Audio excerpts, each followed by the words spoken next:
Hello everyone, it's me, Aaron, Professor Thorgy, your guide to all things geeky, and welcome to another Comic Class Minisode. That's right, it's the show on this channel where I just focus on one book that you can go into your local comic book store and find right now, except today, it's actually going to be two Comic Class Minisodes crammed together, like taking two mini donuts and trying to form one normal donut out of it. Damn you Power Rangers movie, all I can think about is donuts now. But yes, today I'm talking about two books, Inhumans Prime and X-Men Prime. And I'm talking about those books today because those two books have been the subject of much discussion on this channel. Because if you've been watching for a while, then you know that I've been talking about this whole Inhumans and X-Men situation for a long, too damn long period of time. And now that Inhumans vs. X-Men has finally wrapped up, way sooner than I thought it was going to, now that it's finally wrapped up, these two books are meant to be a brand new starting point for these teams as they finally split and go off in their own separate directions and once again stop trying to be the same thing and instead return to being what they were meant to be. Did they succeed? Let's start with X-Men Prime because let's be honest, that's what the vast majority of you turned in to hear. No offense to the Inhumans, but I've seen you guys on Twitter, I know what team you're on. So X-Men Prime starts off with Kitty Pryde, who has recently returned to Earth because for the past year she has been hanging out with the Guardians of the Galaxy, and I actually really enjoy that it's so weird to think that Kitty Pryde became a member of the Guardians of the Galaxy, and throughout this entire issue, they never once miss an opportunity to come in here and say, yeah, that's weird, right? That you were just in space for an entire year? Yeah, that was totally weird. My life kind of got out of control. So I have to give it some props for kind of like turning towards the audience and going, yeah, we know that was kind of a weird thing to have happen. Also, it's kind of weird that she keeps dating people named Peter. Kind of weird that her and Peter Parker never hooked up. Wait, alternate reality, forgot that, never mind. So she has returned home to Chicago and she gets visited by Storm, who says, listen, the X-Men need a leader right now. I know that you were not wanting to return to the X-Men, you wanted some you time. However, I'm leaving. I led the X-Men against the Inhumans. That was a mistake. It was a problem. I sent them into limbo. That was a problem. So we need you to come in. We need another leader. We think that you are that person. So the rest of this book is just her going around the school and running into different characters. And it's very clear that they are just trying to set up the various other books.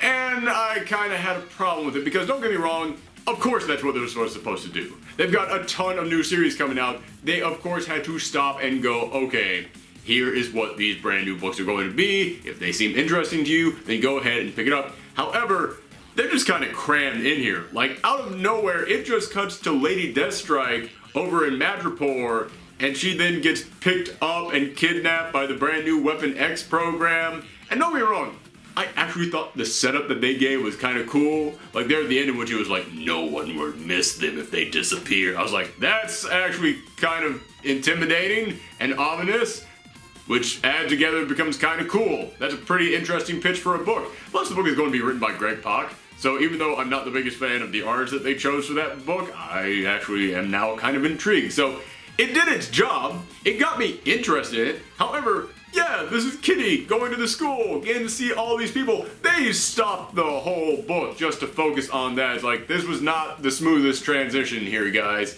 I even kind of feel that way when it goes to the all-new X-Men, the time-displaced X-Men who were from the past and they got brought to the present.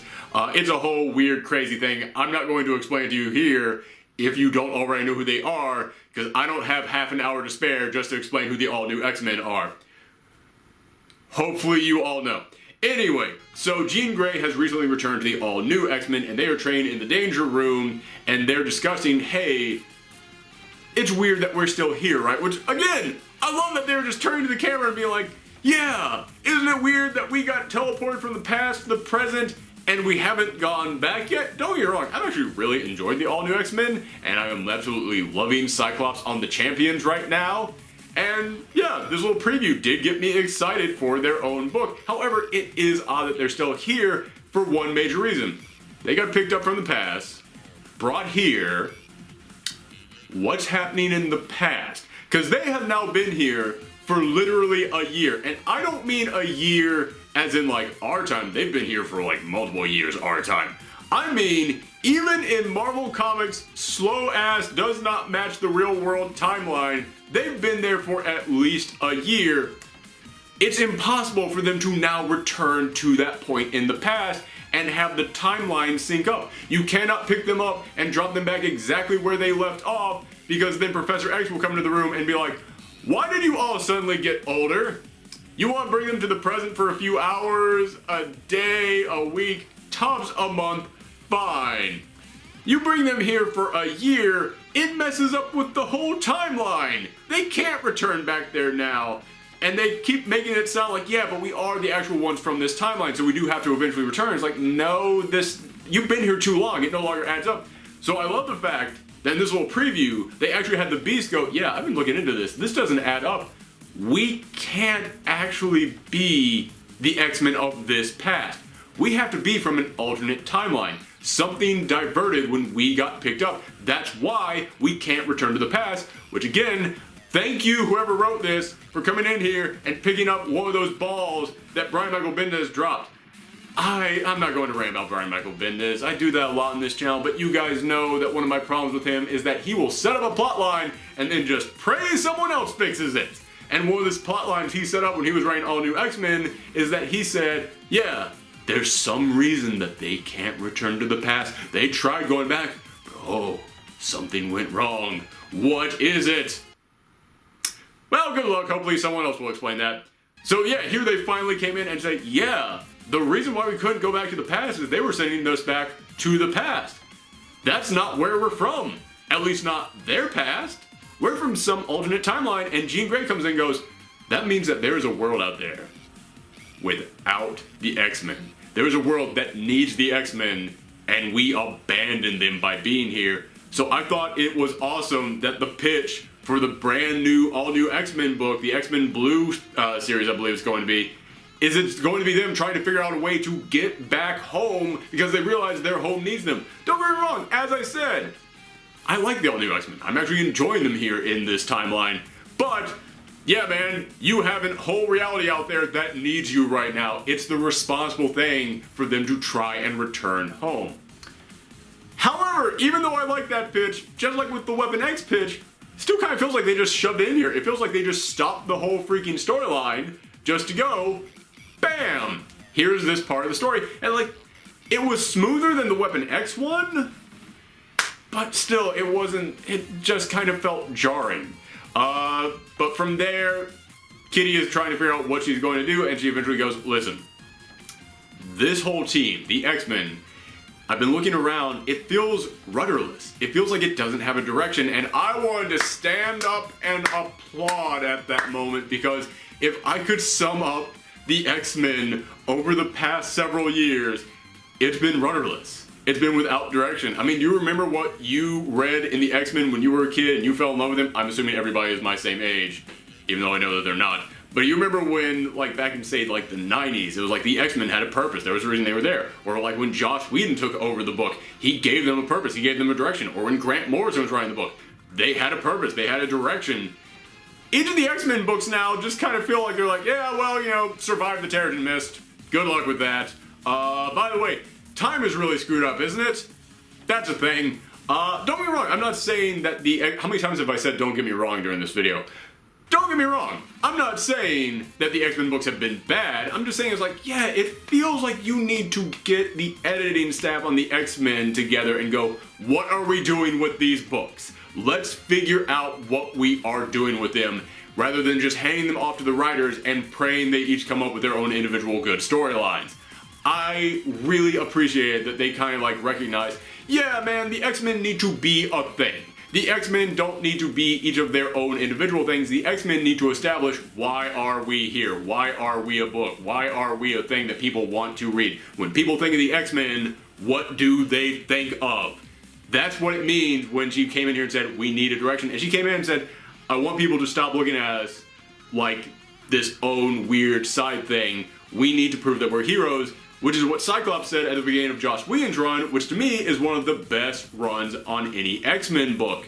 So yeah, I actually enjoyed that direction. However, I'm applying a lot of stuff in here, but as I said, all those times that they just cut away to something else, it was like, okay, yeah, this is weird, has nothing really to do with anything, feels like you could tie this all together a little bit looser. And also the dialogue is just kind of, it's okay, you know, it's fine. There's not a terrible dialogue, but there's not really any great dialogue either. Considering these are the people who are going to be writing these books, I was like, okay, doesn't have me that excited, but doesn't have me disappointed either. It was pretty okay, but the message in there was good. And that's what has me hopeful. That's what has me hopeful that, okay, maybe there won't be a whole lot of pop and a lot of zip to these characters, but they'll actually have good stories to tell. Although I will say one final thing to talk about at the very end of this book, they teleport the school out of limbo, thank God, and they drop it right in the middle of Central Park, and they go, that's where the school is going to be from now on. And I was like, I don't know how I feel about that. Partly because, what exactly is the zoning rule on that? I mean, did Warren Worthington come in here and buy Central Park and give you the authority to do that? Because that is like government property there. You can't just drop your school in the middle of Central Park. There's going to be all kinds of zoning regulations and other kinds of problems popping up there. I mean, there's not even like plumbing lines that could possibly connect you there. I'm sorry, I'm thinking of weird things. How on earth did they have plumbing in Limbo? Oh my God, that literally just occurred to me right now. You know, I think that whole Limbo decision wasn't very smart. There, I said it. I love that that's the thing I question. It's like, how are the toilets flushed, not how are they surviving demons? That they actually explained. Anywho, but as I was saying, I want to get your guys' opinion on this because I was like, okay, I'm glad that they're going, we are now part of the Marvel Universe, bam, right here. And as a symbol, it's actually kind of cool because we were all worried that Marvel was trying to shove the X-Men away, and I love that them being right in the center of where all the activity in the Marvel Universe is, it is kind of them going, we are a major part of this universe. I dig that. But it started this issue off by Kitty talking about how much she missed living in Chicago, and all I could think was, why didn't they move the school to Chicago? That actually would be kind of cool, because I've really dug that Marvel over the past couple of years have tried to spread their heroes out, have realized, oh my God, we have too many people living in New York, and they've tried to like put heroes in different locations. I know that the X-Men have many specific ties to locations in New York. New York is a very important area to the X-Men. However, I really would have dug seeing them go out to Chicago because they don't have a big superhero team out there in the Marvel Universe. I think that actually kind of would have been a way to really go, here is how the X-Men are going to create their own little universe out there. They're still going to be tied to the Marvel Universe. They're still a major part of it. However, they're a major part because they're protecting a part of the universe that no one even talks about. I mean, plus, also, for any of you fans of mine who live in Chicago, wouldn't that have been darn cool to have the X-Men out there? I don't know, that's just me. I think it would have been a nice way to kind of define this team as being a little bit different from the past X-Men. But then again, I don't know if that's what they wanted to do. I think they wanted to come in here and go, these X-Men are the freaking X-Men. So I'm really torn on. I don't know how I feel about this. Let me know in the comments down below how you feel about it. So yeah, pretty good issue. It established what it wanted to be, but you know, it could have done it a lot smoother, and you know, it could have had a little bit more personality to it. I give it a B-. Yay! I'm doing scores on this series now. Anywho, moving on to the other book, Inhumans Prime. Stop, don't turn off the video. Listen, I know that a lot of my X-Men fans are really mad at the Inhumans, but you've been really mad at the Inhumans because they've been coming to the X-Men's territory and going, yeah, we're gonna try and, you know, we're just moving in next door to you. We're just trying to single white female you here. We're just trying to, you know, cut our hair to look exactly like yours and imitate you in every single way. I am digging the idea that the Inhumans can finally possibly be the freaking Inhumans once again, and that is what this book tried to establish. And I gotta say, this book did a way better job of setting up the upcoming series than the X-Men Prime book did. Again, nothing really that wrong with the X-Men book except for those few things I complained about, like the fact that they just jammed in each of those little side stories in there in order to try and show you what these books were going to be. This one, it presented one single storyline that really felt connected, really flowed from one thing to the next, and it wasn't until I got to the end of the book that I realized, oh my God, they did it! I now know what each of the other books are going to be! They actually did that so smoothly. So, I gotta say, just in terms of the quality of presenting each of these books, I think that the Inhumans Prime book actually did a better job of using that to tell a story. I will say that with the X-Men Prime book, I now know specifically what each of those books are going to be, because they stopped the book to actually tell me specifically what each of those books were going to be. This one, it all flowed from one thing to the next, so I'm like, okay, I don't know specifically what the new Secret Warriors are going to be doing, but I know what the new Secret Warriors are going to be. I don't know specifically what the Black Bolt book is going to be, but I know what it's going to be about. But anywho, let's go ahead and get into this book. Inhumans Prime opens up with Marvel Boy, who is from this alternate reality Kree dynasty. He's kind of the all-new X-Men of the Inhumans universe. If you don't already know who he is, don't worry about it. He's here, he's Kree. That's it. That's all you gotta know. Anyway, he hears that the Terrigen crystals and the Terrigen mist is completely gone from the planet Earth, so the Inhumans are trying to find an artificial form of the Terrigen crystals. And he's like, wait a minute. I'm sorry. Do the Inhumans not know what the Terrigen crystals actually are? Is that something that was only discovered in my alternate timeline? Well then, I know what I have to do now. Automatically on page 1, this book actually got me interested because it made me realize, wait, I don't actually know what the Terrigen crystals are. I thought I knew what they were. I thought they were just these things that were found in the earth and they transformed these Inhumans. But yeah, him coming in here and being like, yeah, no, that doesn't make any sense, made me kind of go, oh yeah, no, that doesn't make any sense. So yeah, they actually kind of hooked me on page 1. And from there, it is Maximus Mad and his whole horde of Inhumans Bays and Triton, who has betrayed the kingdom. It's a whole long story. Anyway, they are wandering around the desert, then they confront all of the Inhumans, both the old and the new ones. They all get into one big fight, and then Maximus is eventually caught. It's a lot cooler in the book, I don't do it justice. But from there, they capture Maximus Mad, they lock him up in a cell, and Black Bolt is staying there as Maximus kind of taunts him. He goes, oh, you'll never guess why I did all of these things. And I gotta say, Al Ewing actually writes a pretty darn good Maximus the Mad. I am actually really excited to see Al Ewing continue to write this character, and when I look back at Al Ewing's career and at how he just loved writing crazy people who monologue, it made me realize Maximus the Mad is kind of the guy he should have been writing this entire time. So if he is now going to be writing a series that features this Inhuman royal family having to transport Maximus the Mad into space, that's pretty darn cool. I actually think that could be an awesome series. So basically Maximus is taunting him and then he goes, alright, I'm gonna tell you the secret I've been hiding from you all this time. And we don't actually get to hear what it is, but we see that that weighs on Black Bolt, and that's when it made me realize that's what the Black Bolt series is going to be. It's going to be whatever this weird thing is that Maximus told him, and how it affects him, and some weird quest that he has to go on, definitely being manipulated by Maximus the whole time, because that's what Maximus does. Okay, I'm actually really intrigued for the Black Bolt series. I was intrigued before about it, but mostly just because I really liked that artist and thought that artist would do a great job in a Black Bolt book. But now, hey, the pitch actually seems pretty darn interesting. From there, another huge change happens to the Inhumans world, which is that they come in and go, listen, the Inhumans have kind of not been updated to the 21st century. We still have a king and a queen here, and we also had slaves up until recently. We're not doing that anymore. I, Medusa, am stepping down. Black Bolt, the king, stepping down. We are now going to let you elect your own officials. We're going to let you elect your own government. We're getting rid of all the alpha primates, the alpha slaves that we used to have. Yeah, the Inhumans used to have slaves. That's something they don't really talk about much in the book because they realize it's wrong and horrible and makes you not want to like them. So they have now decided to step down and basically just have a regular government in there. I have always said that the political stuff that goes on with the Inhumans should get way more focused. So if that is going to now be a thing, we're going to actually see Inhuman elections and actually all the political stuff going on with that, okay, I'm intrigued now.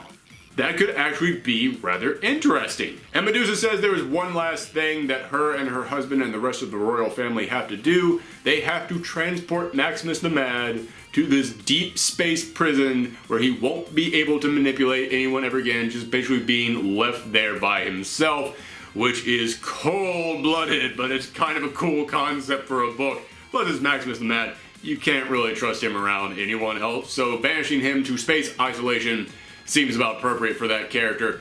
So that's what the pitch of the Royals book is going to be them on this long trip to transport him, but also at the end of this book, Marvel Boy pops up and goes, hey listen, never gonna guess what I'm gonna help you with, and was like, oh my god, he's gonna help them find more Terrigen crystals and figure out the secret behind the Terrigen crystals, so he is going to join them in that new Royals book. So it's like, that actually is shaping up to be a darn interesting book. And as I said, Al Ewing is writing it. Out of all the writers starring on both the X-Men books and the Inhuman books, Al Ewing is the one who I trust to turn in something pretty darn high in quality. So, yeah man, this actually sounds like a really good book. That has actually become the book that I am now looking forward to the most. But I did have one question at the end of this. I now know what the Royals book is going to be. I know what the Black Bolt book is going to be. But at the end of this, we are left with this whole idea that the Inhumans now have to create their own government.